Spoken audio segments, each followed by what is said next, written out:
this articulation of how we've articulated the problem statement, the last click attribution, and the consumer journey. Why is it relevant is that it's affecting marketers' ability to make decisions, right? As these signals are weakening, you're not able to point your investment dollars towards where demand is being generated, right? It's kind of gotten weakened. Way back in 90s and early 2000s, when I grew up in search, for example, you could look at the attribution metrics and just say, hey, what's working, what's not working, and then just deploy dollars where it was working and away from dollars, take away dollars from keywords that are not working, right? It was kind of somewhat a straightforward process, straightforward in quotes, but you've lost the ability to do that because the numbers don't reflect consumer behavior anymore, and therefore you're not able to do that, right? Now, how do you describe that? What does it mean when it's not working? So let's take this toy problem here. Clearly, a lot of you might have a version of this problem. Imagine this particular brand is spending about $5 million overall, about 2.3 in Google, 1.7 in Meta, and 1.1 in Snap. I'm just making this up, right? Now, if you believed in the Google Analytics religion, and you say, hey, listen, I am a UTM guy. I believe in Google Analytics. UTM is how I've tracked my media all my life. That's what I believe in. Okay, if you look at that, what you'll say is that, well, Google has 365 CPA in this particular case, and Facebook has a $3,000 CPA, Snap has a $10,000 CPA. So clearly, if this is true, if these CPAs are true, then I should really take dollars out of Facebook and Snap, really spend all my dollars on Google. This is what you should do from a decisioning perspective. If you believe Google Analytics, right?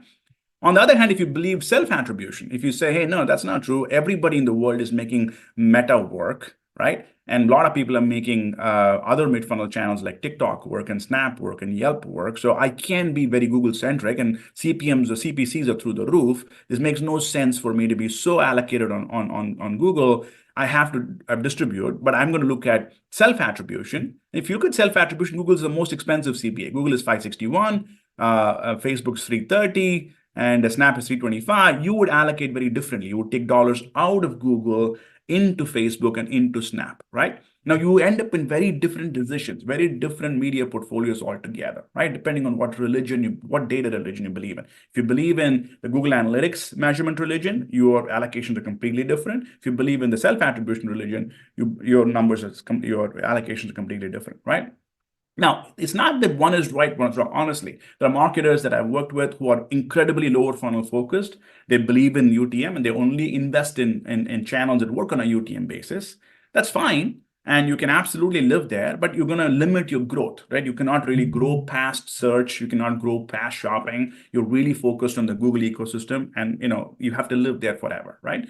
Now, on the other hand, if you are like, well, everybody's making Meta work, I'm going to invest in Meta, I'm going to believe in Meta's numbers. And then what happens, it gets squishy after a while.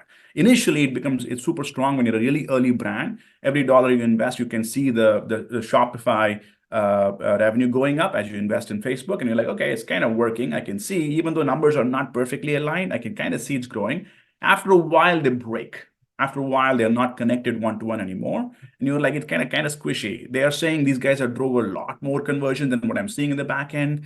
I'm not quite sure if I'm losing my shirt, I'm making money. It's clearly working, but not as well as they're articulating it from their last click metrics. Now, as you stack on more channels, it becomes more and more squishy. And now it becomes like, okay, I have no sense as to what's working, what's not working anymore, right? So there's meaning, then there is implications to what religion you believe in and where you end up as a result with respect to your ability to understand performance from data, okay?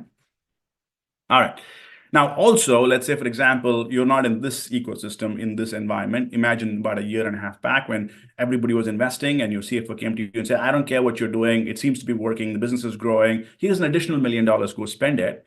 You don't know where to put it. You don't know what the marginal efficiency would I get. What is my CPA for the next $100,000?